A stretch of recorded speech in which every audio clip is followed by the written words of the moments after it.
Nobody warns you that the kindness you withhold today becomes the silence that haunts you tomorrow. Most people think regret only comes from the big mistakes, the betrayals, the broken promises, the dramatic exits. But the quietest regrets? They come from the small moments you barely noticed passing. By the end of this, you'll understand exactly why the help you never gave has a way of finding its way back to you, and why that truth changes how you see every ordinary Tuesday.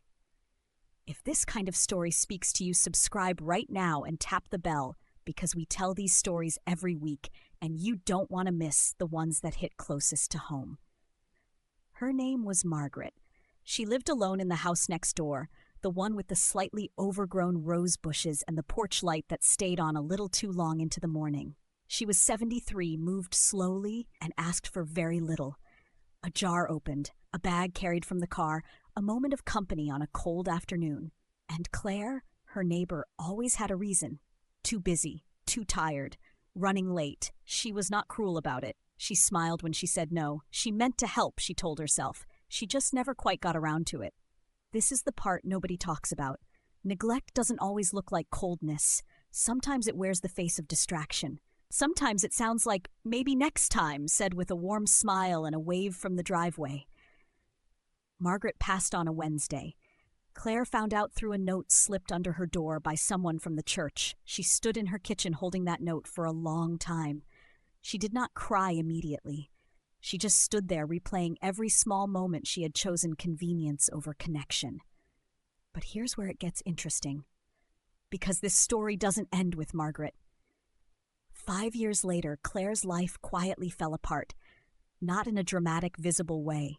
Her marriage ended. Her health declined. She moved into a smaller apartment in a neighborhood where nobody knew her name.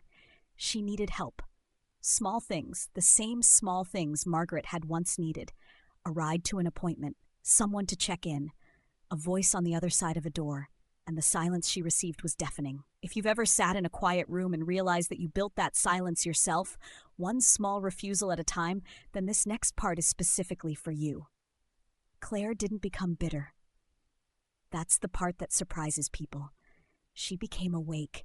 She started noticing the Margarets around her, the elderly man at the bus stop, the young mother struggling with a stroller, the colleague who always said, "I'm fine," a little too quickly.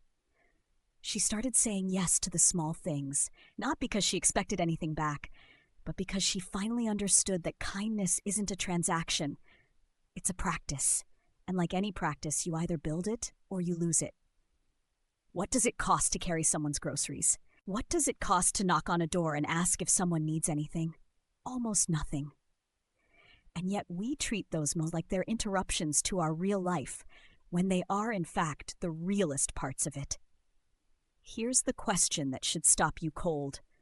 How many Margarets have already passed through your life while you were busy being distracted? The echo of unkindness is not always loud.